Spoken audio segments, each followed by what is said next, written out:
Ողջույն Հրագիր Նյուզի սիրելի հետևորդներ, եթերում ըստ էությանն է, մեր տաղավարում այսօր հյուրընկալել ենք Հայաստանի քաղաքագետների միության նախագահ, քաղաքական գիտությունների դոկտոր Հմայակ Հովհաննիսյանին։ Բարև ձեզ, պարոն Հովհաննիսյան։ Շնորհակալ ենք հրավեր ընդունելու համար։ Ես էլ եմ շնորհակալ հրավերի համար։ Սիրով, պարոն Հովհաննիսյան,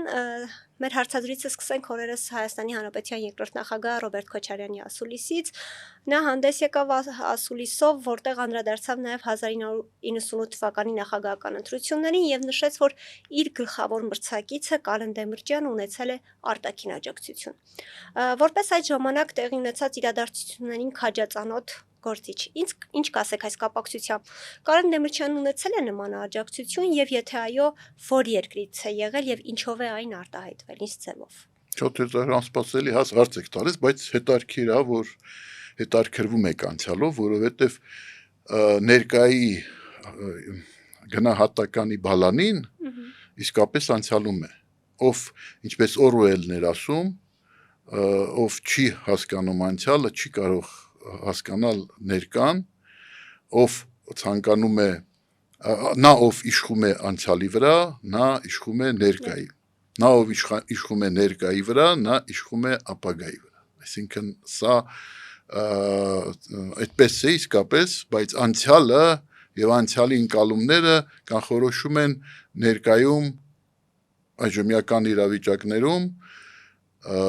ճիշտ կողմնորոշվելու հնարավորությունը։ Դրա համար ձեր հարցը շատ հետաքրքիր էր, իսկապես ես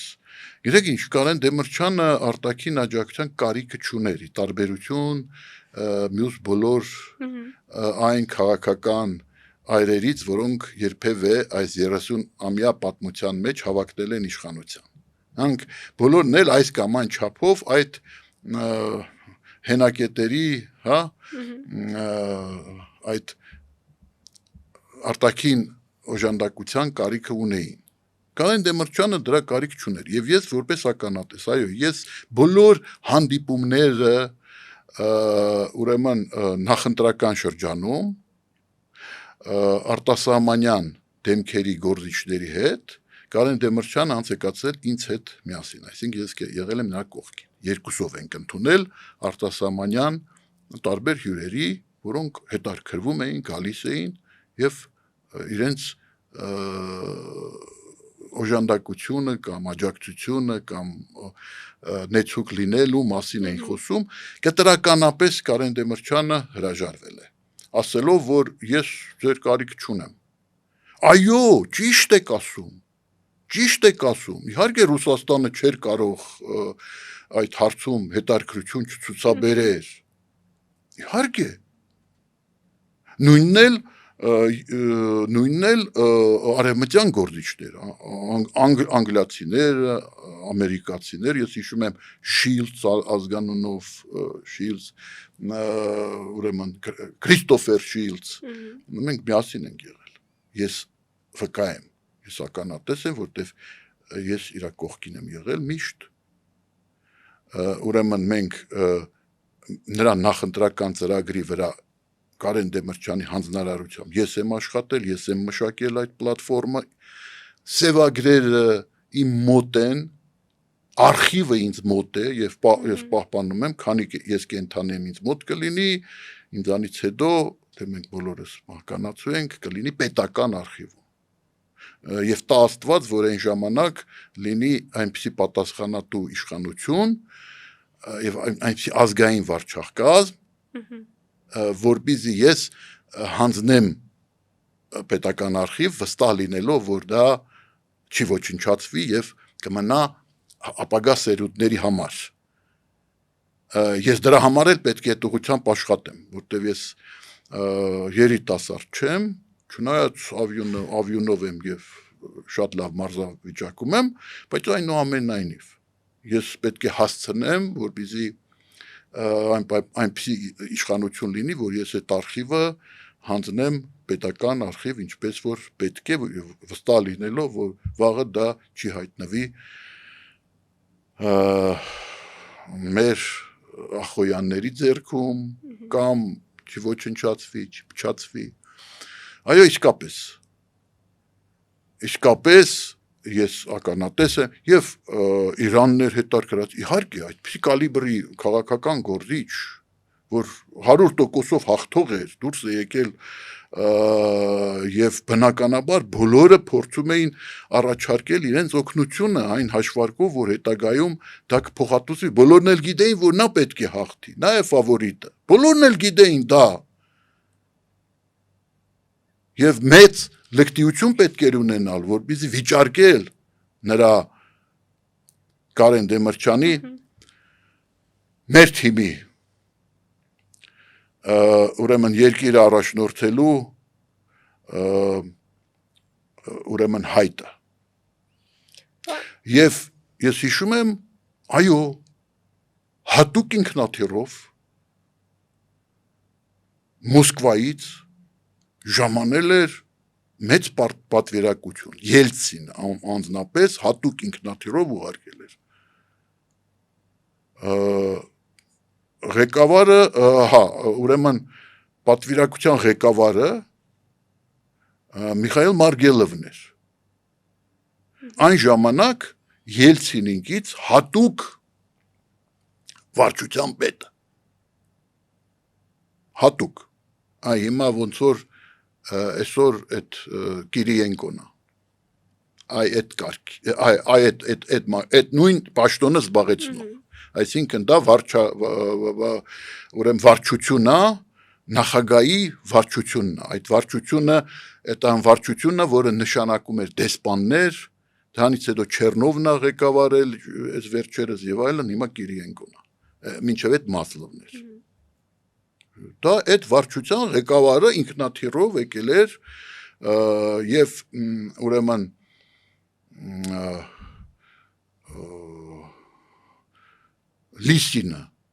Լիսինի հետ միասին Լիսինը ամենահարուստ հիմա Միացյալ Նահանգներում ամենահարուստ օլիգարխն էր այն ժամանակ ամենահարուստ եւ ամբողջ լրատվամիջոցները նրա ձեռքում էին Լիսինի այդ ինքնաթիռով մեզ հետ հանդիպել են Կարեն Դեմիրճյանը եւ ես որպես ականատես այդ ինչ ասեց Կարեն Դեմիրճյանը ասեց շրջեք Երևանով ծանոթացեք մեր ուրեմն տեսարժան վայրերին ծանոթացեք մեր հնություններին ճիշտ ընկալեք թե ինչ ժողովրդի հետ գործ ունեք եւ ինչ վերաբերում է ինձ ասեց նա ես որևէ օժանդակության կարիք չունեմ ես միայն իմ ժողովրդի օժանդակության կարիք ունեմ որը եւ կստանամ այնպես որ գնացեք շրջեք լավ է որ ինքնաթիռով եկել եք ասում եք ինչ որ ձեր բիհարով զբաղվենք սրանով զբաղվենք նրանով զբաղվենք ոչ մի դեպքում մենք զգացված եմ որ ուշադիր եք բայց այլ բան էլ ձեզ ասեմ Կարեն Դեմիրճյանի եղբայրը Կամո Դեմիրճյանը որին ես ճանաչել եմ դեռ ասպիրանտական տարիներից դա Աստված նրան առողջություն նա ավագ եղբայրն է Դեմիրճյանի ակադեմիկոս Կամո Սերոպի Դեմիրճյանը Խորհրդային միության գիտությունների ակադեմիայի իսկական անդամ մեծ գիտնական ես նրան ճանաչել եմ մինչև Կարեն Դեմիրճյանի հետ ծանոթանալ դեռ այն ժամանակ երբ որ ես ուսանող էի եւ ասպիրանտ էի Մոսկվայի պետական համալսարանում փիլիսոփայության ֆակուլտետի սկզբից ուսանող էի գերազանցությամբ ավարտեցի հետո ընդունվեցի ասպիրանտուրա ասպիրանտ էի այդ ժամանակ ես լինելով Հովհաննես Բաղրամյանի օրհնությամբ նա օգնեց որ մենք ունենանք հայրենակցական միություն հայ ուսանողների եւ ասպիրանտների հայրենակցական միության այսինքն Землячествայի ղեկավարն էի ուրեմն Հովհաննես Բաղրամյանը հասել էր նրան որ մենք ունենանք այդպիսի կազմակերպություն եւ երբ որ ինձ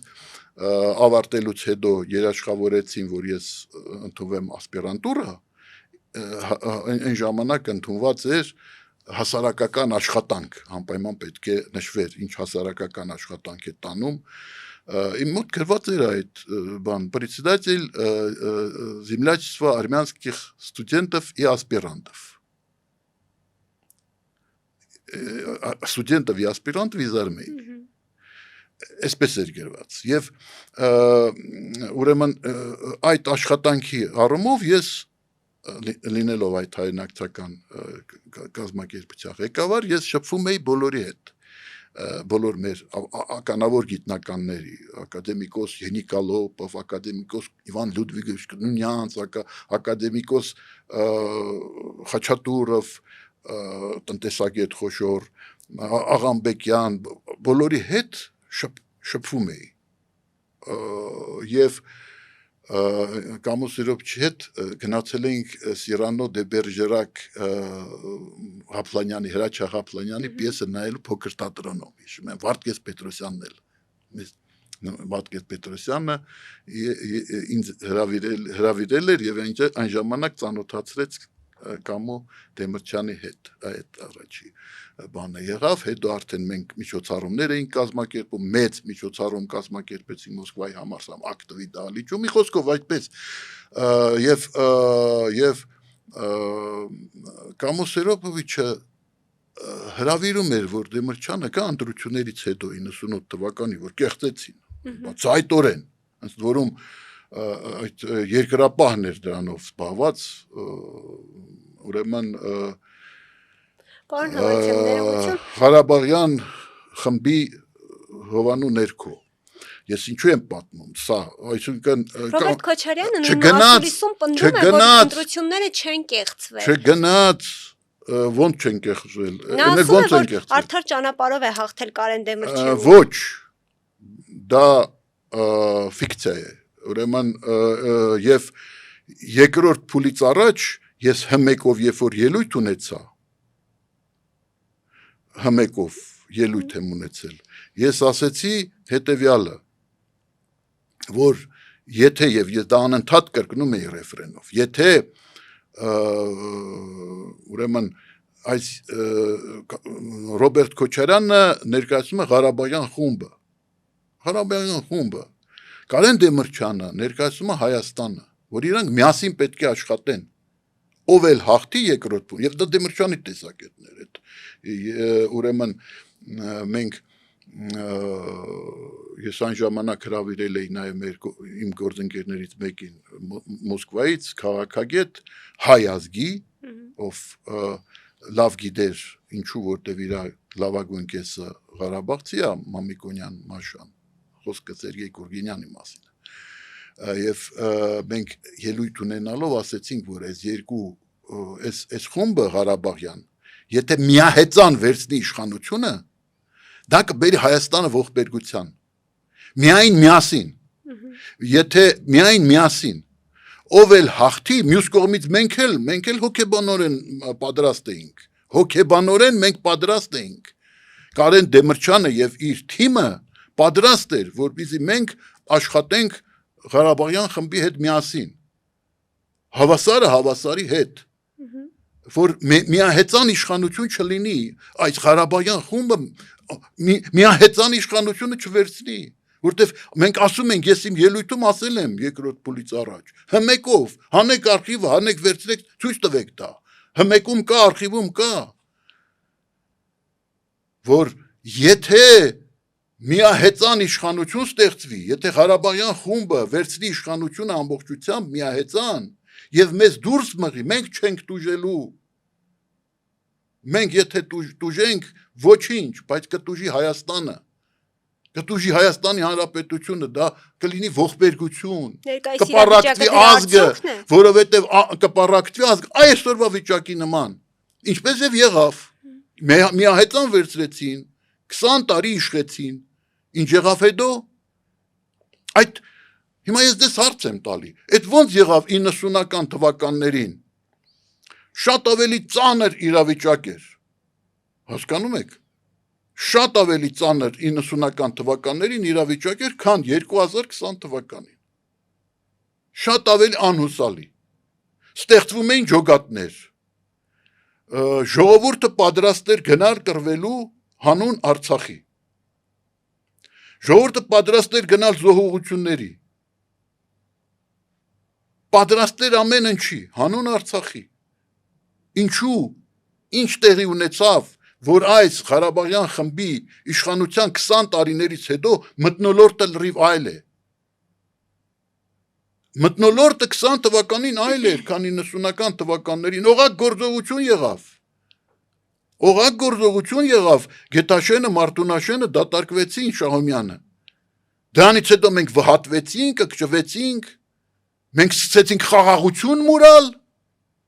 Ոչ, պայքարեցինք 4 տարի եւ հաղթեցինք։ Գիտեք, ես երբ որ Վազգեն Սարգսյանին,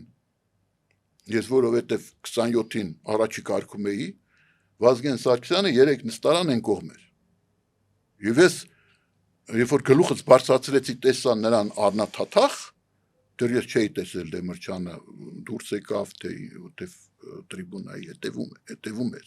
Ես չգիտեի, բավականին երկար ժամանակ չգիտեի, որ նա էլ է սպանվել։ Տեսա Վազգեն Սարգսյանին արա, ես հասկացա, որ Ղարաբաղը մենք կորցրեցինք վերջ։ Այս Արցախյան Ղարաբաղյան շարժման պատմությունը ավարտվեց։ Սա ավարտվեց, այնպես որ հիմա որ Նիկոլը ասում է Ղարաբաղյան շարժման էջը փակված է, ես 27-ին հասկացել եմ, որ Ղարաբաղյան շարժման էջը փակվեց։ Վազգեն Սարգսյանի սպանությամբ։ Վազգեն, այսինքն այսենց այս Ղարաբաղյան խումբը պետք է Վազգենին ու Դեմիրճյանին այսենց բրի մեջ պահեր, որպես իրանց փոքր հայրենիքի անվտանգության երաշխավորների գլխավոր։ Սրանք դա չհասկացան, չուզեցան հասկանալ, ասում էինք, ես ասել եմ, վերցրեք արխիվները, բարձրացրեք, ասել եմ, չէ, բարձրաձայնել եմ, եւ Դեմիրճյանը ինձ ասում էր ճիշտ է, բնականաբար ես բոլոր իմ ելույթները, այնպես չէր, որ ես համաձայնեցնել, ինքը գիտեր, որ ես ավելորդ բան չեմ ասի, երբեք չի եղել, որ նա ասի, ես ասա, այն ասա, չէ։ Այն մյուսներին ասում էր, բայց ինձ չի ասել երբեք։ Ինքը գիտեր, որ իր գլխավոր գաղափարախոսը երբեք չի սխալվի։ Իմ քաղաքական ճակատագիրը նույնպես ցույց է տալիս, թե այդ խումբը ինչպես բառացիորեն ոչնչացրեց Կարեն Դեմիրճյանի թիմը։ Կարեն Դեմիրճյանի սպանվելուց հետո ոչնչացրեց Կարեն Դեմիրճյանի թիմը, Ղարաբաղյան կլանը։ Իդեմս նաև ինձ։ Սա է եղել ճշմարտությունը։ Եվ ինչպես կարելի է այսօր նստել, ասել, ես հասկանում եմ, ես ասեմ, իմիջայլոց ես տարբերում եմ Ռոբերտ Քոչարյան, Սերժ Սարգսյան,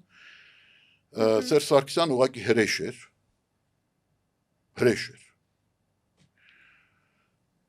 Ռոբերտ Քոչարյան, որի նախագահ, ոչ մի օգուտ չի տվել Հայաստանից, բացի վնասից ոչ մի բան չի արել Հայաստանի համար։ Միայն վնաս։ Ռոբերտ Քոչարյանին հաջողվում էր պահել հավասարակշռությունը, իր հատուկ լավ հարաբերությունների նաև հաշվին Պուտինի վարչախմբի հետ, եւ նաև ինչու ոչ, նաև ճկունության, որովհետեւ նույն Վարդան Օսկանյանը նկարագրել է, թե ինչպես իրենք ընդունեցին Պրիմակովի ծրագիրը ընդհանուր պետության, որպեսզի դրանով իսկ Պրիմակովի սիրտը առնեն, իսկ Պրիմակովը առանցքային դերակատարություն ուներ եւ առ այսօր նրա շվակնել ունի լուրջ դերակատարություն, նրա շողկը իր գործնեության, ուրեմն անցած ճանապարհի շողկը այսօր էլ ազդեցություն ունի եւ իդեմս իր տղայի ռուսական իրականության մեջ։ Այսինքն Ռոբերտ Քոչարյան հաջողվել էր ռազմաքաղաքական բալանսը պահել Ադրբեջանի հետ։ Չէ, ինքը ճիշտ ասեց իր արձագանքություն, որ այս վերջի, որ ուրեմն խաղաղությունը պայմանավորված է ոչ թե բարի խոսքերով, այլ ռազմաքաղաքական հավասարակշռությամբ միշտ լինում կողմերի միջև, եթե կա ռազմաքաղաքական հավասարակշռություն, բալանս, ուրեմն այդ խաղաղությունը իրավունք ունի դիտվելու որպես մնայուն արժեք։ Բայց եթե այդ ռազմաքաղաքական ուրեմն մինչև Սերժ Սարգսյանի նախագահ դառնալը այդ ռազմաքաղաքական բալանսը պահպանվում էր։ Սերժ Սարգսյանի նախագահ դառնալուց հետո Ռուսաստանը սկսեց ծանր զենքեր վաճառել Ադրբեջանին, մահաբեր զենքեր։ Մինչև այդ չէր վաճառում։ Այստեղ Քոչարյանի արժանիքը դա է, բայց Քոչարյանը ոչինչ չարեց, որպեսզի ոչ միայն ոչինչ չարեց, որպեսզի Սերժը չգա իշխանության, այլ նաև նպաստեց նրան, նաև չառաջադրվեց 13 թվականին, ասելով, որ Ղարաբաղցու թաթը չի տրորի, չէ, այսինքն այս ինչ էր նշանակում, մաֆիա էր, ինչ էր այս երկրում, մաֆիա էր, և այս ինչ արեցին այդ մարդիկ, այդ մարդիկ արեցին են, որ բաժան արեցին Հայաստանի հասարակությունը, նիկ ապարան, մենք չենք ունեցել այսպիսի բան, մեր պետությունը ցեղապետություն չի եղել է, մեր պետությունը հազարամյակներ ցեղապետություն չի եղել, այստեղ մեր պետությունը վերածեցին ցեղերի պետության, ցեղերի, նիկ ապարան, են ջավախքը նորիկի գլխավորությամբ, որ Սերժիկը ուրեմն դրան թևի տակ առավ Մոսկվայի Թևանյան նորիկին, կրիմինալ ավտարից հետ, այս ուրեմն բաները, տաշիրը, այ մարդ, Երևանի կրկեսը, որ սեփականաշնորհում եք, պայման չեք դնում, որ Երևանի կրկեսը մնա Երևանի կրկես։ Տաշիր արենան ո՞րն է։ Մոսկվայի կրկեսը նախ մարդ էիր, գնայիր կրկես կառուցեիր, նոր կրկես, են էլ իրավունք չունեիր անունը դնել, Տաշիր արենա։ Տաշիր արենա ես ուզում գնա Տաշիրում կառուցի։ Տաշիրցիներն էլ կուրախանան։ Երևանում բերում ես Տաշիրա, միջոցառում ես անցկացնում։ Այդ Օլուխ Սերժն էլ գնում է նստում այնտեղ։ Այդ միջոցառմանը ծափ տալի, Տաշիր մեծ գրած։ Բերել են, սա ինչ խայտառակություն է, Հայաստան գրեք, Հայաստանը մոռացան։ Մնաց Ղարաբաղ, Տաշիր, ապարան, Հայաստան չկար։ Հիմա նոր անունը իրանց ֆրակցիայի դրել են Հայաստանում եք խապում, Հայաստանը բզկտեցիք, այ մարդ։ Այդ ուրեմն հին Մոսկվայի կրկեսը, հենա Նիկուլինի արձանն էլ դրած դիմացը, Սվետնոյ բուլվարում, Մոսկվայում, պահպանվել է, կառուցեցին նորը, բայց էլի մոսկովյան կրկես, նոր կրկես, իսկ դու վերցնում ես, ինչ ես անում, ասում ես պտի վերանորոգ ես, մեր շենքն է, մենք դա, տեսը, ես իմ մանկության տարիներին գնացել եմ այնտեղ, նա պտի մնար, որպես արժեք, ուրեմն դու ասում ես պտի վերանորոգ ես, հետո սկսում ես քանդել, ասում ես, ուրեմն վթարայինա, պետք է ուրեմն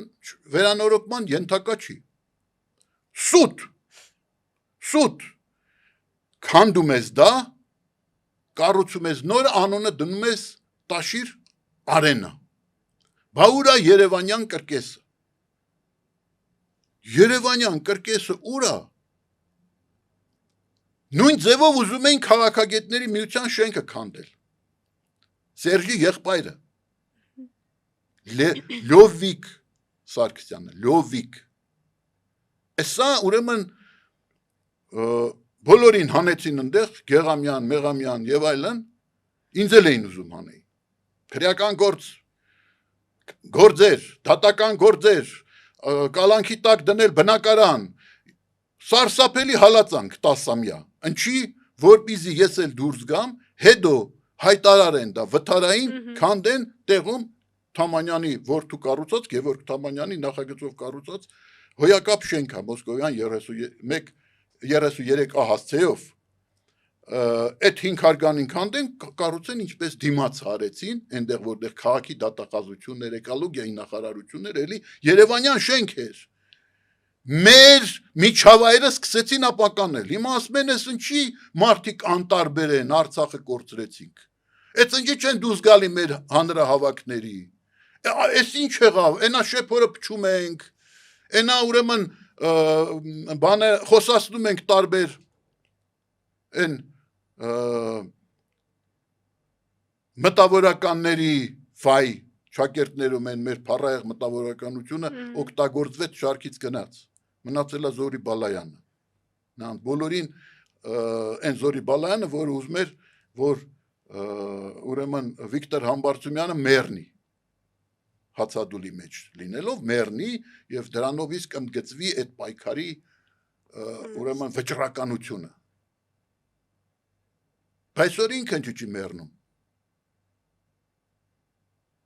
Մենք շատ բան տվեցի։ Այսօր քննադատել մեր ժողովրդին, երևանցիներին, այս ուրեմն բեղադրել Սերժ Սարգսյան 16 թվականին քեզ ասում էինք պայմանագիր կնքի Արցախի հետ ռազմական փոխօգնության մասին դրա հիման վրա որ մեր երեխաները ծառայեն Արցախում չէ թողեց նրանց անպաշտպան վիճակում որպեսզի հետո Ալիևը մեկ բռնի ասի դուք տերորիստներ եք որովհետև Արցախը Հայաստան Ադրբեջանի ինչպես եւ Պուտինն ասում է նա ինչպես եւ ֆոն դեր Լայենն ասում Ադրբեջանի անկախտելի մաս էր իսկ դուք ինչ գործ ունեիք այնտեղ ծառայեք եթե լիներ ռազմական փոխօգնության մասին պայմանագիր օրինական դաշտում բայց այս մարդիկ ամեն ինչ արել են անօրինական մեծ հաշվով ամեն ինչ արել են անօրինական Եվ մեզ դիտավորությամբ Հայաստանը հարվածի տակ դնելու համար, դրա համար երբ որ այսօր ուրեմն Նիկոլ Փաշինյանը կանգնում ասում է, այդ ինչ իրավունքով եք դուք ուրեմն մեր երեխաներին, մեր երիտասարդներին ուրեմն ժամկետային զինծառայողներին տանում էիք այնտեղ մեղադրում է նախկին նախագահներին այն դեպքում երբ իր որդին էլ է ծառայել Արցախում Այդ դուք էլ կարող եք ասել երբ որ քո որդուն տարան ծառայության հենց դու ես չէ քո իրավորոք էր այո Այդ դու ոնց այն ժամանակ դրա մասին չասեցիր հիմա ինքը ասում է այն ժամանակ ես եղել եմ անփորձ այն ժամանակ ես եղել եմ հիմար լսեիր այդ ժամանակ Հմայակ Հովհաննիսյանի լսեիր ասում էի չէ 16 թվականին ասում էի չէ սուտա Սերժ Սարգսյանը եւ Ռոբերտ Քոչարյանը ամեն ինչ արել են մեկը անգիտակցաբար Ռոբերտ Քոչարյանը չհասկանալով թե ինչ է անում Սերժ Սարգսյանը գիտակցաբար որպեսզի ճանապարհը մաքրեն Նիկոլ Փաշինյանի համար ինչ քաղաքական դաշտից հանեցին մանդատը բռնի ուժով խլեցին այսինքն տերոր էր տերորի են ենթարկում իմ մորս մեր ընտանիքը բաղկացած էր երկու մարդուց ինձ եւ մորս տերորի բաց այդ տերոր տունը կալանքի տակ դնելը ինչ է միակ տունը 37 թիվ է 37 թիվ է 37 թվականին իմ պապուսն այդպես արել խորհրդային Հայաստան խմբագիր Համո Հովհաննիսյանին պատասխանատու խմբագիր որ 33 տարեկան զոհվել էր հետո նրան վերացրեցի ֆիզիկապես Խանջանի սպանությունից հետո Խանջանի խորհրդականն էր տեսեք ճակատագրերը ոնց են ես Դեմիրճյանի խորհրդականն էի պապս Խանջանի խորհրդականն էր Խանջանն էլ էր արմատները վանեց Դեմիրճյանն էլ ես էլ պատմությունը հետարքիր խորհրդանշական պահեր է ստեղծում եւ նույն ձևով այսինքն ինչով էին սրանք զբաղված սրանք Դեմիրճյանի թիմը վերացնում էին սրանք Դեմիրճյանի մերձավոր զիրակիցների շարքից հանում էին եւ իմ օրինակը դες վկա ինչպես շարքից հանում էին դրանով մաքրեցի ճանապարհը Նիկոլ Փաշինյանի համար Ոչ միայն արմատական ընդդիմադիրներին, նրանց, ովքեր այս սահմանադրության դեմ հանդես էին գալի, հիշում եք 15 թվականին, ես առաջնորդում էի այդ շարասյուները, որ գնում էին մեկնեյով, մենք հանրային փրկության ճակատ էինք ստեղծել, իմ առաջարկությամբ, այնա YouTube-ում կա, ստեղծվեց եւ այդ ճակատի մեջ մտնող բոլոր գործիչներին ասպարեզից հանեցին, սարքելով տարբեր իրավիճակներ, ինձ ոնց հանեցին, բացահայտ մանդատը բռնի ուժով խլեցին, ես ընտրվել էի միասնական շտաբի համակարգող էի, միասնական շտաբ էի ստեղծել, համակարգող էի եւ այդ ժամանակ միասնական շտաբի բոլոր անդամները անցան, ես էլ էի անցել, ազգային ժողովի պատգամավոր, ինձ մանդատը բռնի ուժով խլել են 12 թվականին, այդ ձևով ինձ հեռացրեցին ասպարեզից, Ժիրայր Սեֆիլյանին, Շուքազյան, Ժիրայր Սեֆիլյան, Անդրեաս Ղուկասյան, արմատական ընդդիմադիրներ, որոնք 15 թվականին հանրային փրկության ճակատի քաղաքորդի անդամներ էին, ինձ հետ միասին, 7 էին եղել, Պետրոս Մակյան, հիմա ես տվարկեմ, բոլորին հեռացրել են քաղաքականությունից, բոլորին, նրանց Վարուժան Ավետիսյան, ինչ սարքեցին Ժիրոյանց գլխին, Ժիրայր Սեֆիլյանի ուրեմն եւ Վարուժան Ավետիսյանի մյուսների գլխին ինչ սարքեցի, չէ, իմ մայրս կյանքից հեռացել էր, ես 40 օր տնից դուրս էի գալի, սքի մեջ էի այդ ժամանակ, աչքաթող էի արել այդ պահը, գցեցին դիտմամբ, ձերբակալեց Սերժիկը, ձերբակալեց Ժիրայր Սեֆիլյանին, որպեսզի սադրի այս տղաներին, որ հայրենիքին նվիրված տղաներ էին, այս Պավելին, բանին, սադրի, որպեսզի նրանք գնան այդ քայլի, եւ դա արեց հատուկ, որպեսզի ժամանակ շահի, քանի որ այն փաստաթուղթը, որը իրան տվել էին, այդ փաստաթուղթը, եթե հաշվի առնել այն ինչ տեղի ունեցավ, նպաստավոր է, բայց ինքը ուզում էր, որ այդ փաստաթղթով հարցի լուծումը տար Մինսկի խմբի այն ժամանակ 16 թվականից հետո ներկայացված, որ ասում էին Լավրովի պլան եւ այլն, այդ նույնն էր։ Ինքը ուզում էր, որպեսզի դա իրականացնի մեկը, ով հետո ստիպված կլինի հրաժարվել պաշտոնից, այդ մեկին ինքը տեսնում էր դեմս Նիկոլ Փաշինյանի, որտեղ Նիկոլ Փաշինյանը սահմանադրության դեմ հանդես չեկավ, նա դարել էր ինստիտուցիոնալ ընդդիմություն, այնպես էլ դիրքավորվել էր ինստիտուցիոնալ ընդդիմություն, երեքով, Նիկոլ Փաշինյան, չէ, Ելք Դաշինքը, Նիկոլ Փաշինյան, Արամ Զավենի Սարգսյան եւ Մարուկյան, Էդմոն Մարուկյան, այս երեքով Սերժի օրհնությամբ ձևավորել էին Ելք Դաշինքը եւ այս Ելք Դաշինքին վերապահված էր այդ դերակատարությունը, որ ինքը իր ներսից պետք է անհրաժեշտության դեպքում առաջացնի այլընտրանք, իբր այլընտրանք Սերժի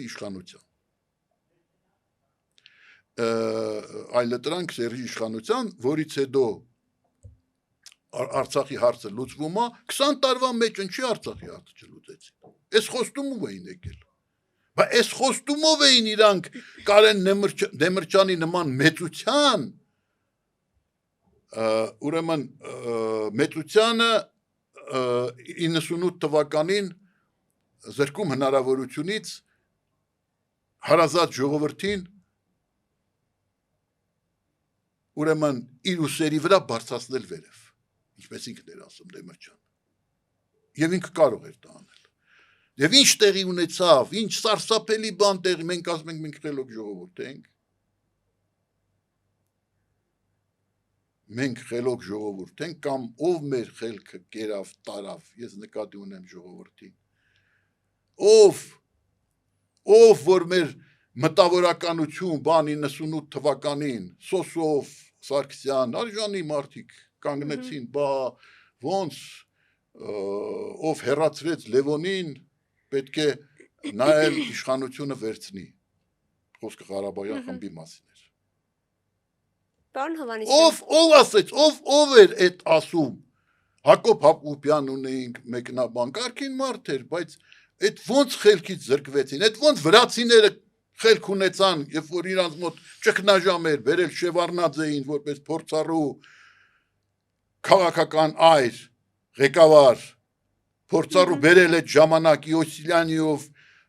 ես գնացել էի Վազգեն Սարգսյանին ասում էի Դեմիրճյանը առաջադրվելու է, ինձից է իմացել նա, առաջադրվելու է, դու հասկացի կանգնի նրա կողքին, կանգնի նա էլ ասում էր, չէ, արի դու մեր շտաբում իմ կողքը կանգնի, ես շտաբի պետ եմ դառնալ, լավագույնը համոզեցի, որ շտաբի պետ չդառավ, թե չէ լրիվ կխայտարակվեր, 98 թվականից կտրից որոշելի, որ նա ալնի, ես ինչ եմ ուզում ասեմ, ես ուզում եմ ասեմ, այդ վրացիների խելքը հասավ, ադրբեջանցիների, որ մենք ասում ենք բառան են, SNN-են, այնինչ, նրանց խելքը հասավ, չէ, երբ որ ընկան ճգնաժամի մեջ,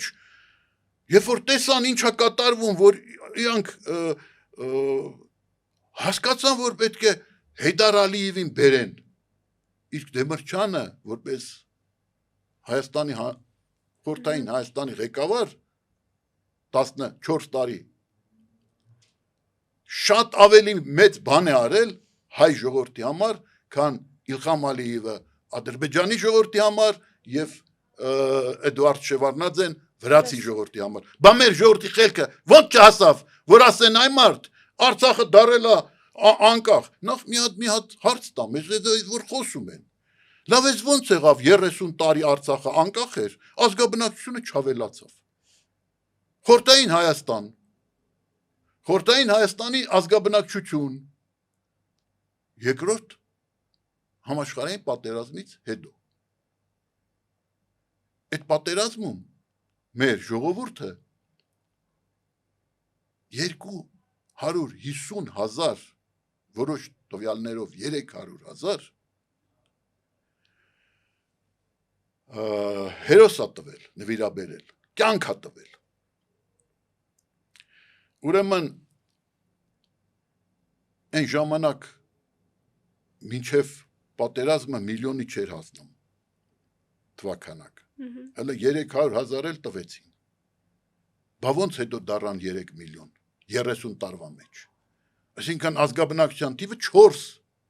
անգամ ավելացավ, 4 անգամ 30 տարվա մեջ։ Բա այդ ոնց եղավ, որ այս առաջի պատերազմից հետո, որ Արցախ, որ մենք հաղթել էինք, Արցախը դարձել էր անկախ, Արցախի ազգաբնակչությունը չավելացավ։ Նույնիսկ պակասեց։ Այդ ոնց եղավ։ Այդ ինչ եղավ, որ այդ որտեվ երբ որ հաղթում են անկախան ազգաբնակչությունը պետք է աճի։ Այդ ոնց եղավ, որ հաղթանակից հետո մենք ամեն ինչ անում էինք, որ ազգաբնակչությունը այնտեղ մեծանա, հայաստանցիներս։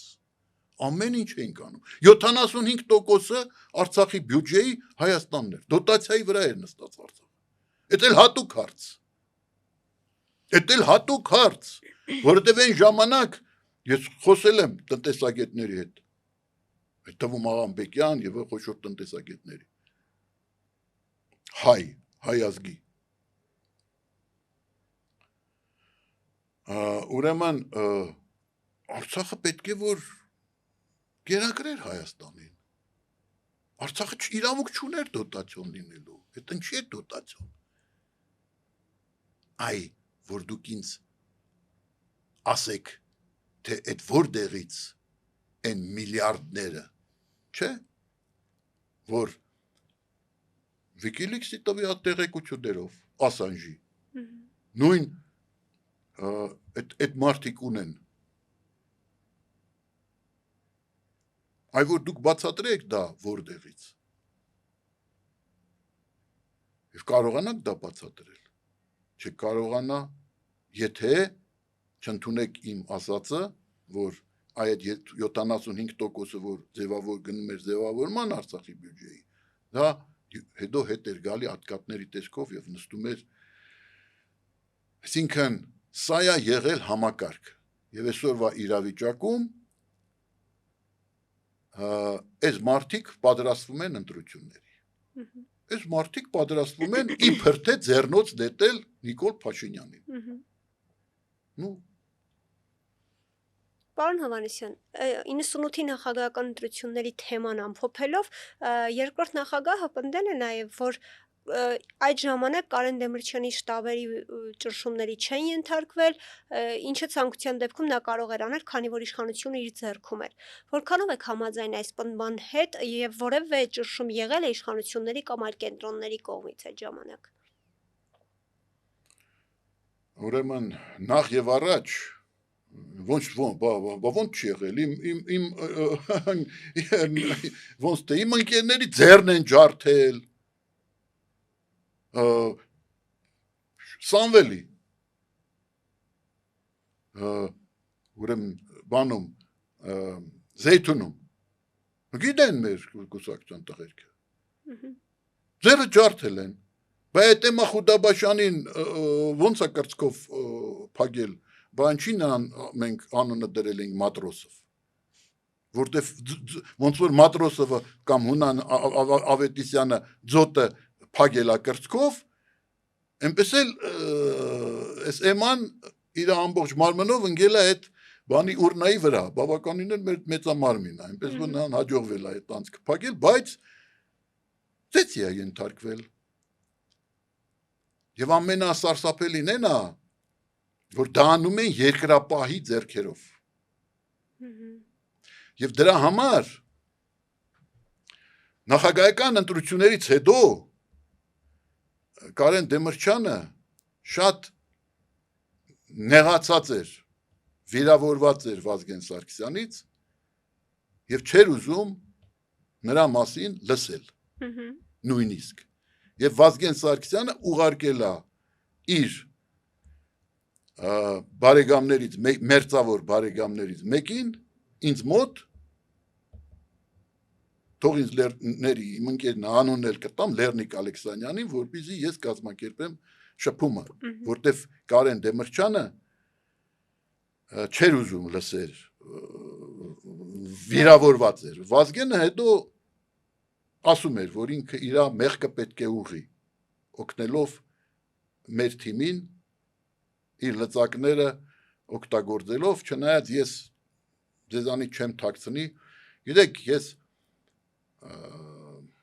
այսօր մոդայիկ են տարբեր էքստրասենսեր եւ այլն խոսում են ստեղ ընդեղ ես նույնիսկ չգիտեմ որքանով եմ ճիշտ անում որ դրա մասին ասում եմ բայց որտեվ չեմ ուզում դրանց նմանվեմ դրանք շարլատաններ են բոլորը բայց առավոտերը կարծես ինչ որ առավոտը որ զարթնում եմ մտքեր են գալիս կարծես վերևից հասկանում եք ինչ որ ոնց որ ոչ չեմ ասում ձայն եւ այլն չէ շոշափելի բան չի բայց մտքեր հասկանում եք եւ ինձ մոտ կար են պատկերացումը որ եթե մենք միասին գնանք ընտրությունների անպայման մենք ընկնելու ենք հարվածի տակ եւ կարողա ես մեծ մտավախություն ունեի որ եւ դրա համար կողմնակից էի որպեսզի մենք երկու շարասյունով գնանք հետո խորհրդարանում համագործակցենք մենք անպայման գնանք ինքնուրույն գիտեք ինչ այս սցենարը հասկանում եք ազգային ժողովը այն միակ տեղն էր որտեղ կարելի էր ոչնչացնել միաժամանակ եւ մեկին եւ մյուսին որտեղ ուրիշ տեղ այնպես չէր լինի որ նրանք միասին լինեն հասկանում եք սա հրեշավոր ծրագիր էր եւ մինչեւ հիմա տեսեք չեն խոսում դրա մասին բայց վերաբացվել է ասում են խորխորուն ու սպանություն Նիկոլ ինչ խորխորուն ու սպանություն այ մարդ 27-ը չեք բացահայտել բայց հիմա օկտեմբերի 27-ի գործը վերաբացվել է սուտա հնարավոր է 27 տարի անց այդ դեպքից բացահայտվի եւ իսկապես մեր այն ժամանակ միասնություն դաշինքի առանցքային դեմքերից մեկը Վահան Շիրխանյանը մենք նայած շատ մտերիմ էինք ես եւ Մակյան Պետրոսը հաճախ նրան այցելում էինք ինչ վերաբերում է ինձ նա հատուկ մինչեւ R30-ը Սերժ Սարգսյանի հետ այդ գործի շրջանակներում ինձ հրավիրեց առանձին որպեսզի ինձ հետ խորհրդակցի եւ նա այդ արդեն հիվանդ էր այդ հանդիպումից հետո ինձ է պատմել ինչպես է եղել այդ R30 այդ R30-ման պրոցեդուրան ինչպես է եղել ուրեմն ես դրա մասին պատմել եմ մանրամասն ինքը ձայնը կտրված էր չէր կարող ես նրան հրավիրել էի իմ ծրագիր Նոյան տապանում ես ծրագիր էի վարում հրավիրել էի իմ ծրագիր նա չկարողացավ գալ որտեղ ձայնը նստել էր մի խոսքով արդեն այն ժամանակ տկար էր բայց ոչինչ ոչ մի հետևանք այդ R30-ը չունեցավ դա կարծես արել էին որպեսզի ցույց տան որ ինչ որ բան անում են որտեղ այս R30-ման ժամանակ Շեխանյանը Սերժ Սարգսյանի դեմ դիմաց նստած ասելա դու ես ասելա կազմակերպիչը դու կազմակերպել ես անձամբ լինելով ԱԱՑ-ի ղեկավար նա էլ ձեր գործակալներ դու էլ գիտեիր որ մենք արդեն որոշում ունենք իսկապես ես որպես միասնություն դաշինքի քաղաքորդի անդամ ասում եմ դա այո մենք որոշում ունենք Սերժ Սարգսյանին հեռացնել ընդհանրապես երկրի կառավարման օղակներից երկրի կառավարման գործից հեռացնել այսինքն նա պետք է զրկվեր իր պաշտոնից եւ սրա մասին ինքը գիտեր նաեւ Քոչարյան որ Սերժին մենք այս մասին ասելա մենք քեզ պատրաստվում ենք հեռացնել դու դա կազմակերպեցիր որպեսզի մնաս ուրեմն ղեկավար կազմում եւ առաջի շահառուն հենց դու ես եղել որտեվ դու ձգտել ես Քոչարյանից հետո վերցնել ղեկը քո ձեռքը եւ հավանաբար են գլխից այդ պայմանավորվածությունը ունեցել եք իրար մեջ Զորի Բալայանի օրնությամբ որ այս ժողովրդին պահեն իրանց բռի մեջ որպես փոքր ժողովուրդը չի կարող մեծ ժողովրդի վրա իշխել տեսեք ինչ տեղի ունեցավ Սիրիայում երկար տարիներ սա օրինաչափություն է սրանք չհասկացան չի կարող փոքրամասնությունը իշխել մեծամասնության վրա դուք չեք հիշի դուք երիտասարդ եք բայց 90-ական թվականներում մեր այս իրավական դաշտում կար մի խումբ իրավաբանների, որոնք կազմել էին Արցախ իրավաբանական խումբ։ Այն շենքում էր տեղակայվում Մոսկովյան 11 հասցեում, որը այս Ղարաբաղյան կլանը ընդեղ էր տեղակայվում նաև ուրեմն հատուկ ծրագրերի Արցախ կոմիտեին ասում ժողովրդի մեջ հատուկ ծրագրերի կոմիտեն, այդ կոմիտեն էլ վերացրեցին այդ շենքը որպեսզի յուրացնեն Ղարաբաղյան կլանը։ Այդ ժամանակ ես շատ լավ գիտեմ, ես որ այսպես համարձակ խոսում եմ, ես գիտեմ, որ սովորական ղարաբաղցիները իմանալով իմ ներդրումը Ղարաբաղյան շարժման գործում, նաև այն տարիներին, երբ որ ես գլխավոր փորձագետ էի Մոսկվայի Պետդումայում, որպես հրավիրված մասնագետ, նախապատրաստեցի լսումներ Արցախի հարցով, որը նշանակում էր, ինչը նշանակում էր, որ օրենսդիր մարմինը ճանաչում է Արցախը։ Հրավիրել էին Քոչարյանին որպես պրեզիդենտ եւ արտգործնախարար Արկադի Ղուկասյանին։ Արցախի ժողովուրդը շատ լավ գիտի այս մարդու ներդրումը։ Ես որ ասում եմ Ղարաբաղյան կլան, ասում եմ այնպես, ինչպես օրինակ իտալացիները ասում են սիցիլիական մաֆիա։ Չի նկատի չունեն սիցիլիացիներին։ Իտալացի սիցիլիացի։ Ես էլ նկատի չունեմ։ Այդ Ղարաբաղյանն էլ ճակերտներում եմ ասում, որտեղ Ղարաբաղյան կլանի մաս էին կազմում Մուկը, Հովիկ Աբրամյանը, Դոդի Գագոն, դրանք Ղարաբաղցի չէին, մաս էին կազմում։ Մաս էին կազմում։ Տաշիրի Սամոն այդ մի խումբ էր, հասկանում եք, սպրուտ էր դա, որը որ այս ժողովրդից այդ վերցրել էր իր ճանկերի մեջ, Ռոբերտ Քոչարյանն ասում է սոցիալական արդարությունը այնա, որ աղքատների թիվը կրճատվում է, դա հետևանք է սոցիալական արդարության։ Սոցիալական արդարության իրավիճակը այնա, ինչ որ ասել է Ջոն Ռոլսը, Theory of Justice գրքի հեղինակ, խոշորագույն անգլիացի լիբերալ փիլիսոփա եւ տնտեսագետ։ Սոցիալական արդարությունը այն է, երբ որ երկրում, հասարակությունում ամենաաղքատների տնտեսական վիճակը, նյութական վիճակը առաջընթաց տեմպերով է զարգանում։ Ոչ թե տնտեսական կարկանդակն է մեծանում, չէ։ Տնտեսական կարկանդակի մեծացումը տնտեսական աճը չի ապահովում սոցիալական արդարությունը։ Սոցիալական արդարությունը ապահովում է միայն այն, երբ պետությունը հատուկ միջոցառումներ է իրականացում, որպեսզի նվազագույն կենսամակարդակ ունեցողների, այսինքն 10% նվազագույն նյութական վիճակը առաջընթաց տեմպերով բարելավվի։ Իսկ այսօր սոցիալական անարդարության ցուցիչը դա այն է, երբ որ այդ առավելագույն հարուստ 10%-ը եւ այն ամենաաղքատ 10%-ի ուրեմն տարբերությունը նյութական ապահովության հարցում տարբերությունը գնալով մեծանում է։ Հիմա այս 20 տարիների ընթացքում այդ տարբերությունը քանի անգամ մեծացավ, աստղաբաշխական անգամ մեծացավ։ Այդ դրա համար էլ մենք կորցրեցինք Արցախը։ Այս անարդարությունների պատճառով մեր ժողովուրդը չգնաց։ Մեր ժողովուրդը չգնաց։ Դուք ասեք մի ջոկատ, որ ստեղծվեց, բացի էրատո ջոկատից, ոչ մի ջոկատ չի ստեղծվել։ Ես որ Ալբերտ Բազեյանին ասեցի, դա նեղացավ, ինչի ես դեղանում։ Տարբերությունը ակնհայտ է, չէ՞, ժամանակ Նիկոլ Դուբան, Տիգրան Մեծ, ջոկատները, բոլորի շուրթերին էին այդ ջոկատների անվանումները։ Արաբո 20 թվականի պատերազմի ժամանակ գոնե մի ջոկատ, բացի Աննա Հակոբյանի ստեղծած էրատոից ստեղծվեց, չէ։ Իսկ ինչու չստեղծվեց, որտեղ մեր ժողովուրդը զզվել էր։ Հասկանում եք։ Ոչ ոք չի ուզում ասի ճշմարտությունը։ Մեր ժողովուրդը այսօր կարոտով է հիշում Դեմիրճյանը, երբ որ ասեց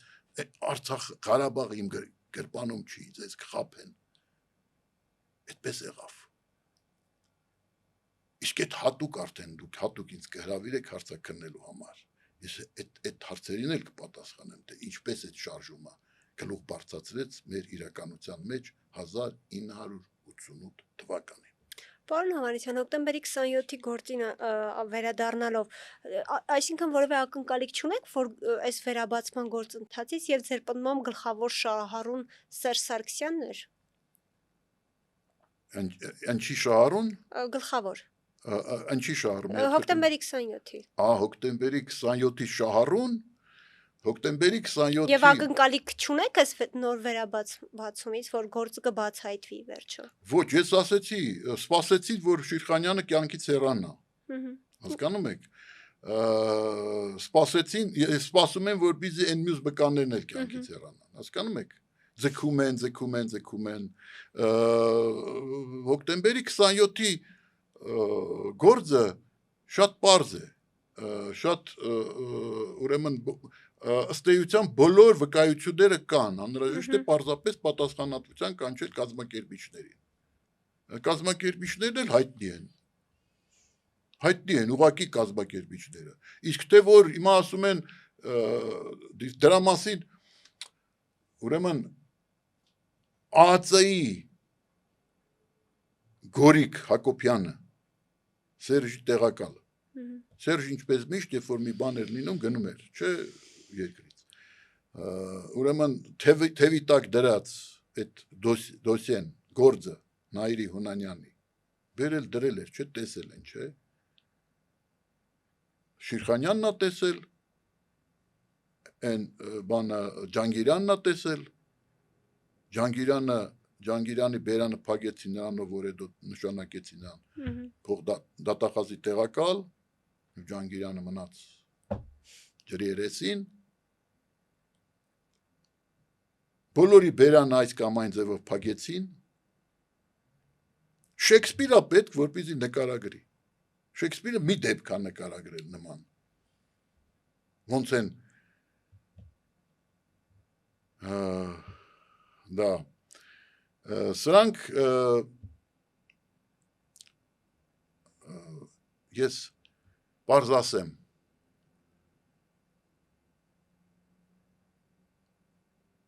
ուրեմն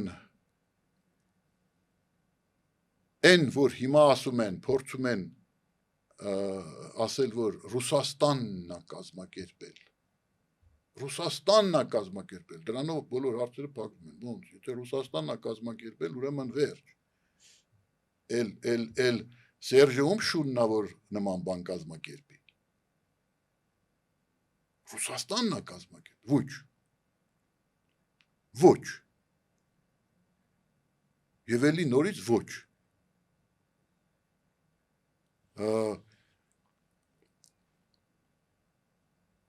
կար Գոբլի ծրագիրը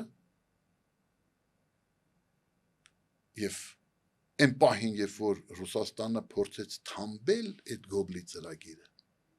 նա ինչ վիճակի հասավ, մենք այսօր տեսնում ենք, Տրամպը եկավ, Պուտինի գլխին տվեց, ու ասեց, չէ, ինչ ռուս սահմանապահներ, ինչ բան, ես եմ գալիս այդտեղ։ Իսկ այն ժամանակ, ուրեմն այդ Գոբլի ծրագրից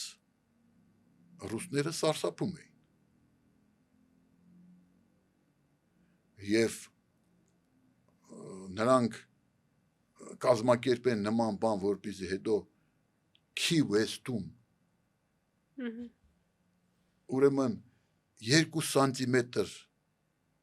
հեռավորությամբ էին գտնվում Գոբլի ծրագրի կյանքի կոչման վերաբերյալ փաստաթղթի ստորագրումից։ 2 սանտիմետր էր մնում, որ այդ արդյունքը լինի։ Դրա համար պետք է ռուսները կազմակերպեին։ Հա? Դրա համար այլ հարցը, որ ռուսները իմացել են ու չեն կանխել։ Այսա հաստատ ՖՍԲ-ն չէր կարող չիմանալ, այս Նաիրի Հունանյանը, հետո բացի դրանից իսկապես, բայց շահառուն ռուսները, այսինքն այդ նույն ՖՍԲ-ն քիչ բան է այս տարիների ընթացքում, ուրեմն քիչ սխալներ է թույլ տվել։ Այս վերջի սխալը տեսանք էլի, ինչպես մնացին ձեռնունայն, այսօր ինչ վիճակում են հայտնվել։ Այդ սխալները եղել են, բայց այդ սխալը չի եղել, որ իրանք կազմակերպել են, որտեղ կազմակերպելու համար անհրաժեշտ էր քաղաքական ղեկավարության համաձայնությունը, իսկ աչք փակելու համար անհրաժեշտ էր Սերժի քսակը, ընդամենը, Սերժի քսակը, այն քսակը, կլանի քսակը, որ այ դա էր անհրաժեշտ։ Այսինքն, ստեղ էսա տեղի ունեցել։ Ես կարծում եմ, որ քաղաքական ղեկավարությունը չի իմացել, ՖՍԲ-ն չէր կարող չիմանալ, որտեղ այս Նաիրի Հունանյանը բացահայտ, բաց եւ բաց, հասկանում եք, սրա մասին արտահայտվել է եւ ազգային ժողովում շատ-շատերը գիտեին եւ պետք է դատվեին իմանալու եւ չհայտնելու մասին, որովհետեւ լինելով շենքում չեն եկել դահլիճ, որտեւ իմացել են, որ չէ, որ այնտեղ այդպիսի բան է կատարվում, բայց մնացել են շենքում, որպեսզի հետո արդյունքներից օգտվեն։ Հայտարարություն էին նույնիսկ նախաձեռնել ընդունում։ Այս ամենը չի մասի ես ասել եմ։ Ինձ որպես կարևորագույն վկայի, որպես ամենամեծ տուժողի քաղաքական առումով։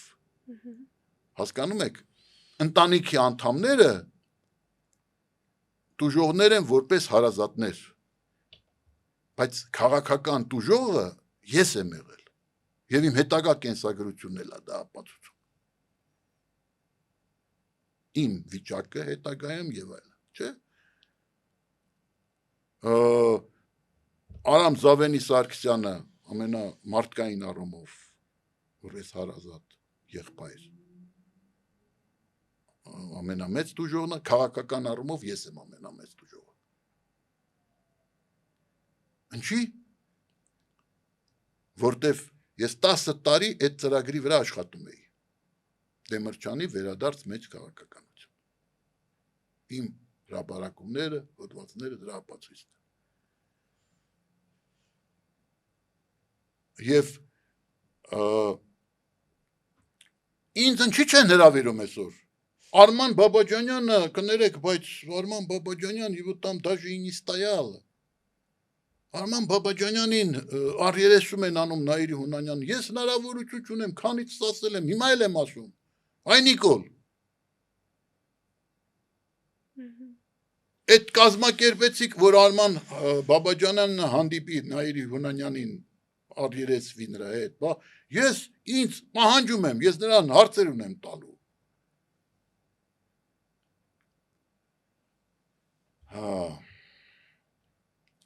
Եվ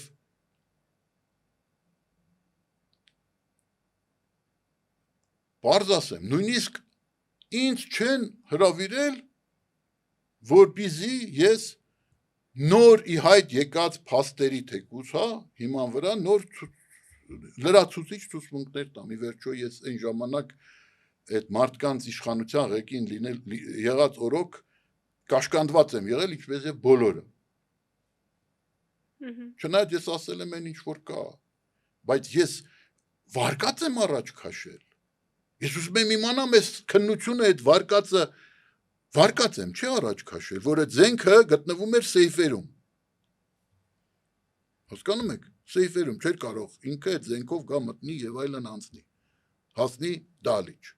Այդ զենքը եղել է Դալիճում, սեյֆերում, որտեղ նաեւ ասել եմ, ես եմ ասել։ Տարիներ առաջ։ Եվ Վովը Գասպարյանը, երբ որ ես դեռ դեպուտատ էի, մի անգամ գալիս էի պատահական հանդիպեց, ասեց,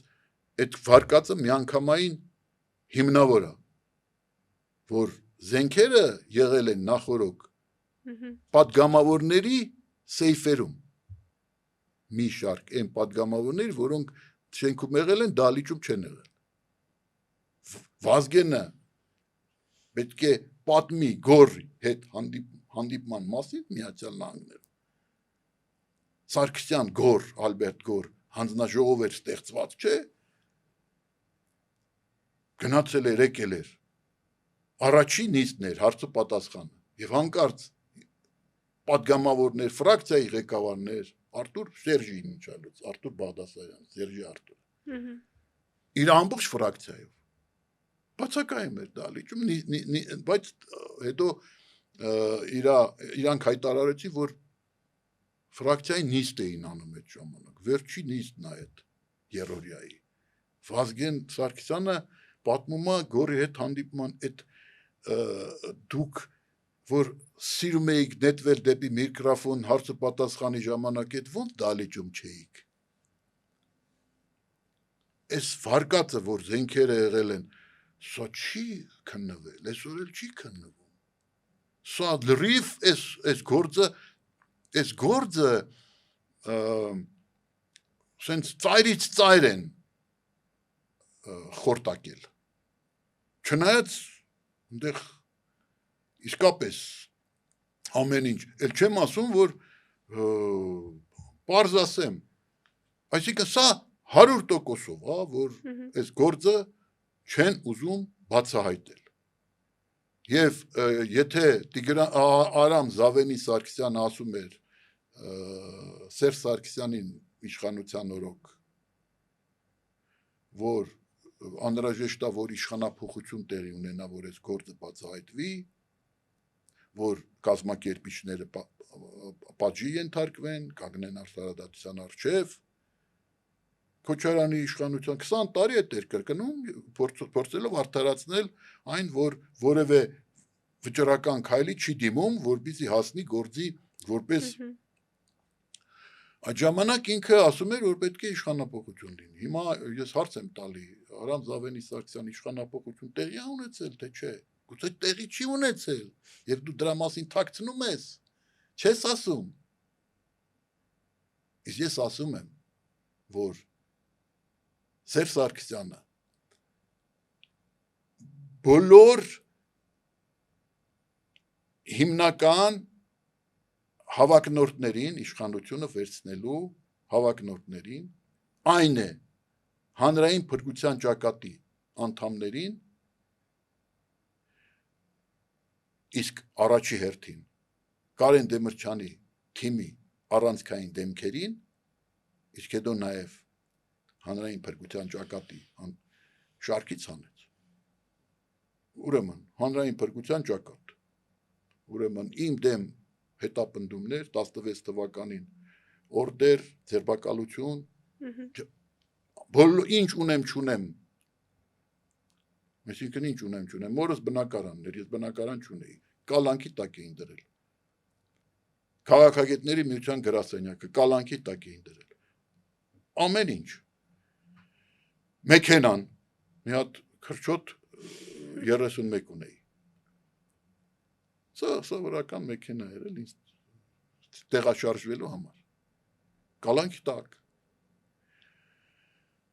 Ամեն ինչ։ Ուրեմն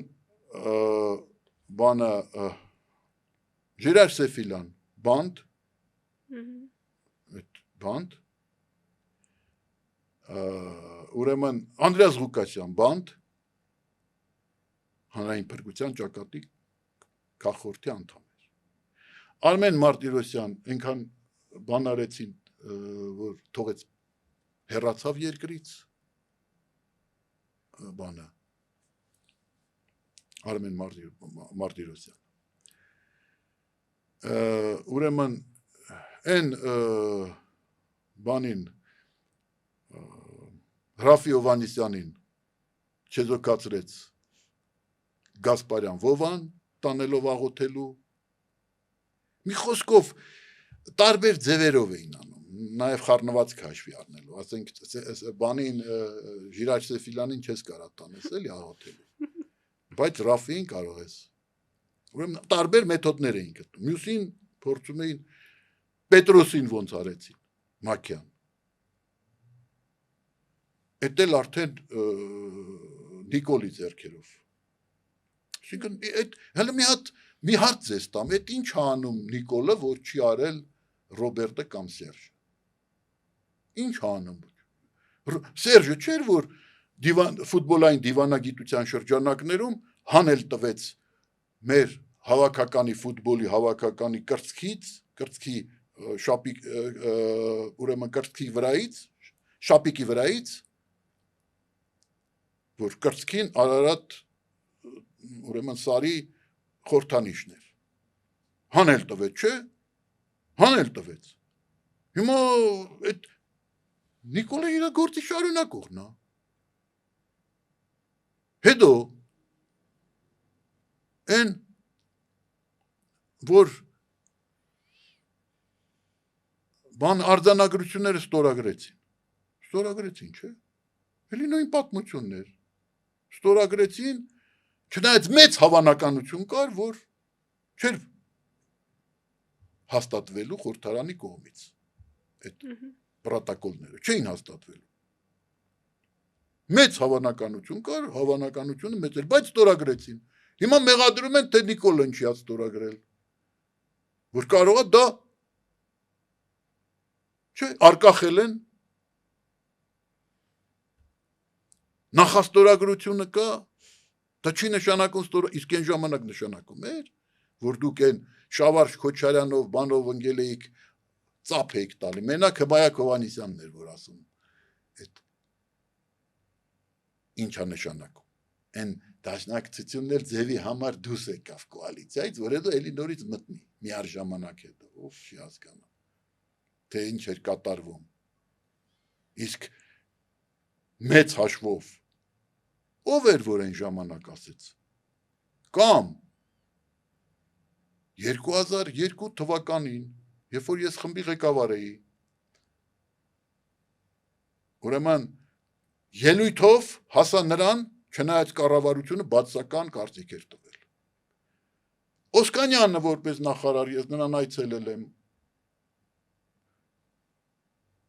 Տրորվելով, բայց քայլ չձեռնարկեց, որ կառավարության բացական կարծիքը կանխի։ Հանձնաժողովը հանրապետականի կողմից վերահսկվող պետաիրավական հանձնաժողովը Վիկտոր Դալաքյանը հանձնաժողովի ղեկավարն էր, բացական կարծիք էր տվել, Վիկտորը քանի գլխան էր, որ բացական կարծիք չտա, եթե Սերժն ու Ռոբերտը դա էին պահանջում։ Իսկ խոսքը ինչի մասին էր գնում։ Ցեղասպանության զոհերի հիշատակի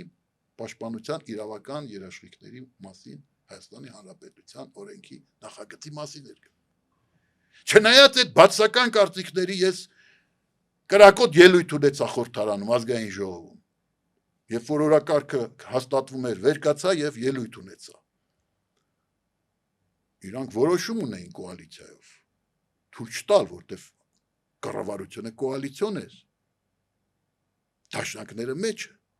բայց Վահան Հովհաննիսյանը վեր կացավ, ասեց մայակի ես ելույթից հետո մենք մեր ձեռը կտրել են, եթե նույնիսկ կտրեն, մենք չենք կարող կողմ չքվեարկել, կողմ քվեարկենք։ Կողմ քվեարկեցին, անցավ։ Հետո խախտելով կանոնակարգ օրենքը, ինչ արեցին։ Չդրեցին վերջնական քվեարկության եւ ընդունման։ Բիրտ ձևով, կոպիտ ձևով խախտելով կանոնակարգ օրենք, պարտավորին դնեին քվեարկության։ Դրա փոխարեն անասնագողություն իրականացրեցին իմ խմբից, իմ խումբը քանդեցին, լուծարեցին իմ խումբը, որպեսզի ես թուլանամ եւ չկարողանամ հասնել արդյունքի, վերջնական ընդունման։ Եթե այդ օրենքը ընդունվեր, ցեղասպանություն, այսօր չէին կարողանալու ոչ քանդեն ցեղասպանության հուշարձանը, ոչ այդ ելույթները ունենան, ոչ ուրեմն այս ամեն ինչը կդիտվեր որպես ցեղասպանության զոհերի հիշատակի ոտնահարման օրինակներ եւ արգելափակվում էր, քրեական պատասխանատվություն էր նախատեսվում եւ ուրեմն դա պետք է ցանկացած փորձ կասկածի դնելու դեպքում պետական պաշտոնյաները հեռացվեին, դա օրենքով կանոնակարգում էր։ Ինչու են ժամանակ բացական կարծիքներ տվեցին եւ ամեն ինչ արել, որտեղ իրանք էին ուզում։ Իրանք, հասկանում եք, իրանք պլանավորել էին Նիկոլի գալը եւ Նիկոլի այս քայլերը։ Այսինքն կիսում եք այն տեսակետը քաղաքական դաշտում, որ Սերժ Սարգսյանն է բերել իշխանության եւ հոգեզավակն է Սերժի քաղաքականության շարունակողն է Նիկոլ Փաշինյանը։ Նիկոլ Փաշինյանը ուրեմն այդ երբ որ ասում են թուրքամետ եւ այլն, իրենք են այդ քաղաքականության հիմքերը դրել, իրենք այդ թուրքամետության քաղաքականության հիմքերը դրել էին, բայց իրանք արդարացում չունեին, Նիկոլը արդարացում ունի։ Նիկոլը այսօր ասում է ես ինչ անեմ, եթե մենք ջախջախիչ պարտություն ենք կրել։ Աննախադեպ պարտություն, հասկանում եք, համաշխարհային պատմության մեջ այդպիսի պարտություն չի լինում։ Ոչ միայն որ 44 օրյա ընթացքում, չէ։ Մի հատ օպերացիա, որևէ գեներալ, որ ասենք պարտվել ենք, չէ, պատերազմը, բայց ինչ որ մի ճակատամարտում հաղթել ենք։ Ինչ որ մի օպերացիա եղել է հաջող։ Այնտեղ ասեր կային Սամվել Բաբայան ճիշտ է ասում է իմ ծրագիրը չընդունեցի, բայց քանի գլխանի Սամվել Բաբայանի ծրագիրը չընդունան։ Ինքը անվտանգության քարտուղարով կդրան կհավատա։ Եթե ինքը շատ ուզեր, ինքը պարտադրեր, ոնց որ այն ժամանակ Լևոնին էր պարտադրում։ Այդ Լևոնին կարողանում էր պարտադրել, այդ Ջալալ Մալալին չէր կարող պարտադրել։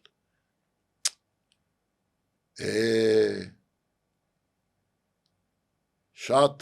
սարսափելի է, իսկ այդ ինչով եք դուք բացատրում, որ մենք բաներ ռազմագերիներ չունեցանք։ Ադրբեջանը հարցակվող կողմ այդքան ռազմագերիներ վերցրեց, մենք ոչ մի ռազմագերի չունեցանք։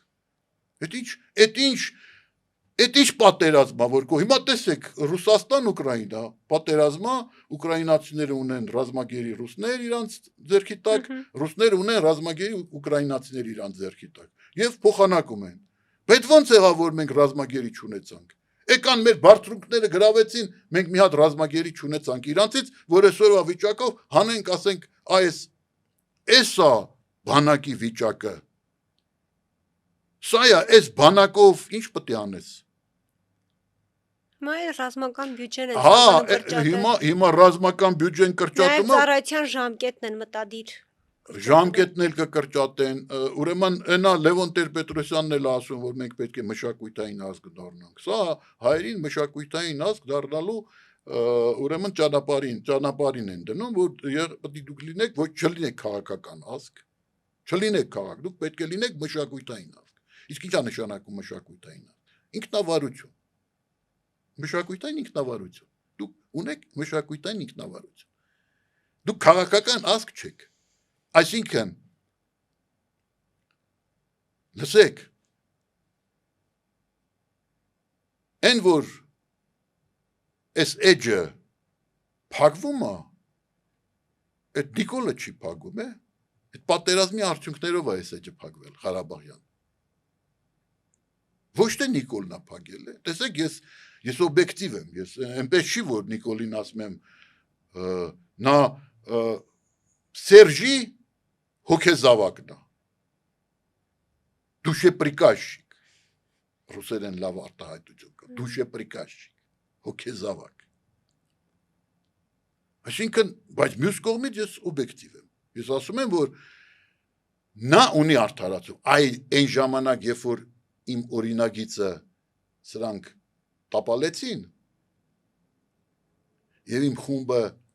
լուծարեցին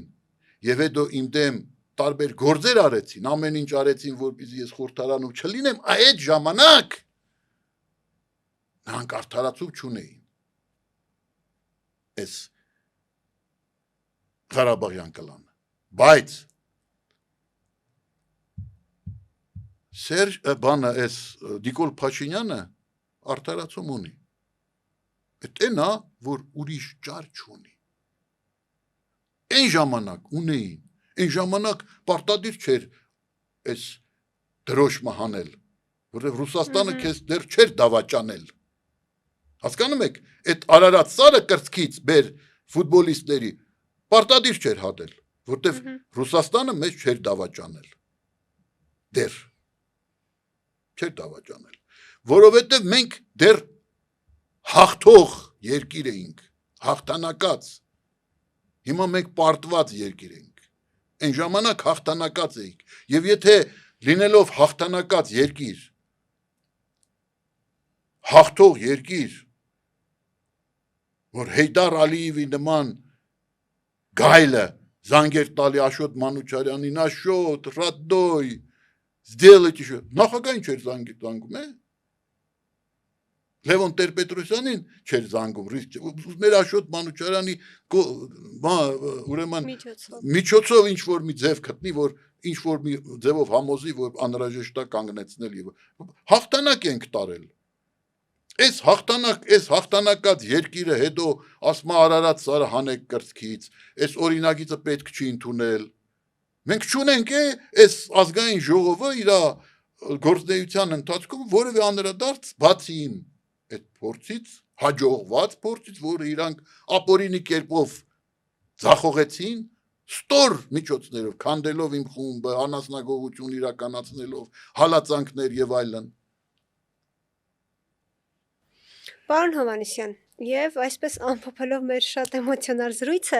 վերջին շրջանում հաճախ է քննարկվում Ռուսաստանի հնարավոր դուրս գալը Հայաստանից։ Ըստ ձեզ, արդյոք Ռուսաստանը իրականում հեռանում է Հայաստանից եւ եթե այո, արդյոք դա տեղի կունենա խաղաղ ճանապարհով։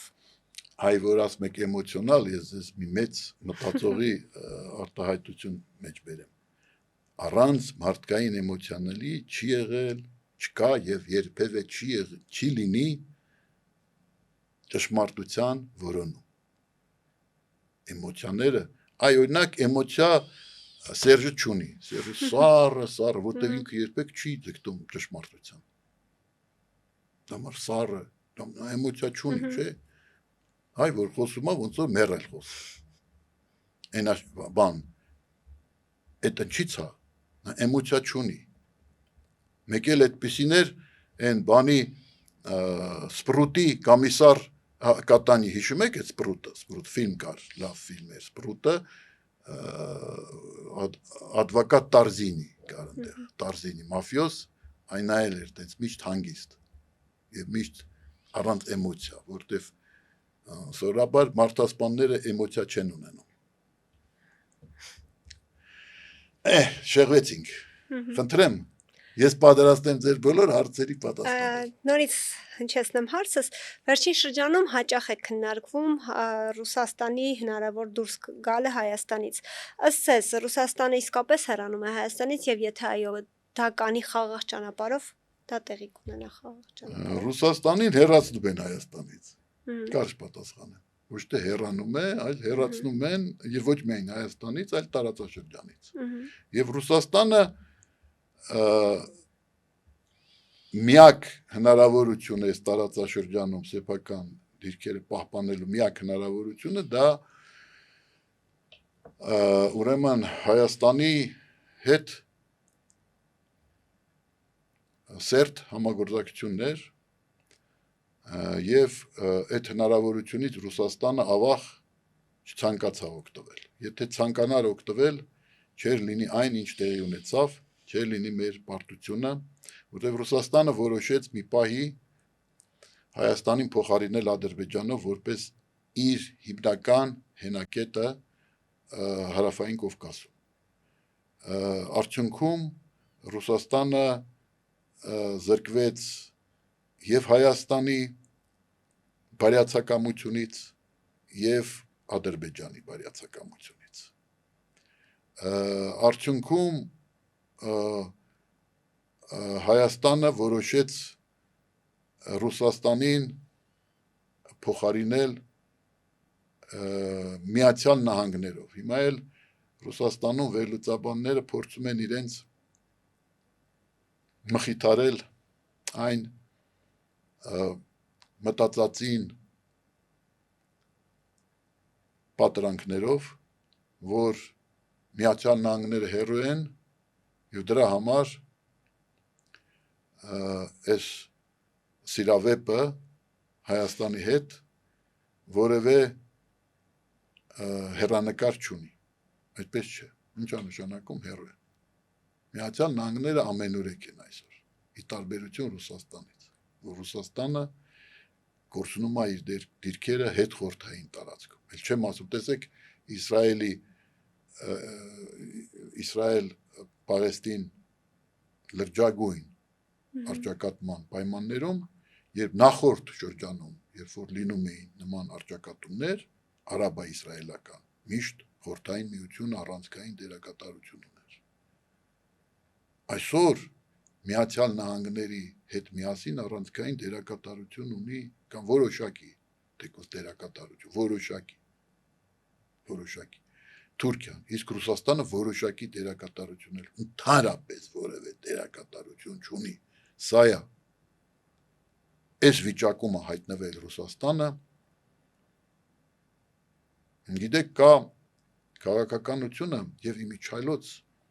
ամենաշատը այդ միստիկ քաղաքականության միստիկ հիմքերի զգացողությունը ուներ, գիտեք ով, Նապոլեոն Բոնապարտը, ամենաշատը նա ուներ, իսկապես քաղաքականությունը միստիկ հիմքեր ունի,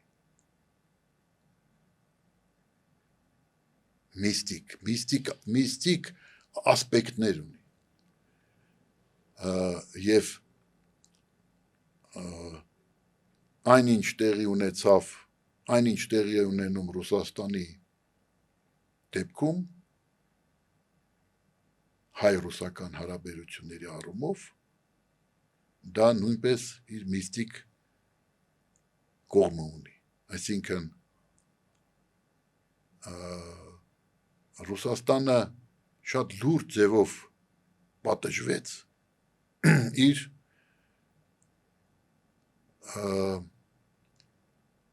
անհաշվելնակատության համար, որտեղ այդ հաշվարկը, ես չեմ ասում, որ քաղաքականությունը հիմնված է զգացմունքների վրա, բարեկամ, եղբայր, չէ, հաշվարկ, բայց հաշվարկը պետք է լինի ճշգրիտ, այդ հաշվարկը սխալ էր, չէ, նույն Նապոլեոնն էր ասում էր սա հանցագործություն չի, սա սխալ է, որտեվ հանցագործության հետևանքները այդքան ծանր չեն, որքան սխալի հետևանքները քաղաքականության մեջ, Այսինքն Ռուսաստանի կողմից դա հանցագործություն չէր, չնայած իհարկե հայ ժողովուրդը դրան արժանի չէր։ Իհարկե, բայց դա չի, այլ հաշվարկի սխալը։ Հիմա այս վիճակն է։ Եվ իհարկե դրանում ես մեղադրում եմ ժողովուրդ, լսեք, ես մեղադրում եմ Մոսկվայի հայերին։ Երբ որ ես էի Մոսկվայում 90-ական թվականներին, ինձ հաջողվում էր ռուսներին համոզել, որ Արցախը եւ Հայաստանը Արցախով պետք է եւ Արցախը այն պորտալարն է, որը կապում է այո Հայաստանը Ռուսաստանի հետ եւ դուք ավելի շահագրգռված եք այդ պորտալարը պահելու հարցում, քան մենք հայերս։ Ինձ հաջողվում էր։ Ինչու Արա Աբրամյանին, այդ բոլորին այդ որ խոսում են եւ մյուսներին չհաջողվեց դա անել։ Գուցե նաեւ նրա համար որ ձայներ էին գալիս որ ռուսները մենք իրանց բացատրենք, այո, պետք է բացատրենք։ Եղբայր, եթե ես գիտեմ որ ես ավելի խելոք եմ, քան իրանք, ես ինչի պետք է իրանք չբացատրեմ, եթե ես շահագրգռված եմ, որ իրանք չսխալվեն։ Որտեւ այդ սխալը կարող է ինձ վնասի։ Այդ 20 տարիների ընթացքում այս մարդուն որ շարքից հանեցին, դա իր հետևանքները նույնպես ունեցավ։ Որտեւ այդ տեսակ մարդիկ այնքան էլ շատ չեն։ Մատների վրա երբեմն մեկն է լինում, երկուս։ Ինչևից է, ես շնորհակալ եմ հրավերի համար, երևի մենք ծանրացրեցինք երկար տևեց։ Հրաշալի զրույց էր, շնորհակալ եմ շատ պարոն Հովհաննիսյան։ Հիշեցնեմ իմ հյուրներ Հայաստանի քաղաքագետների միության նախագահ, քաղաքական գիտությունների դոկտոր Հմայակ Հովհաննիսյանը։ Կհանդիպենք։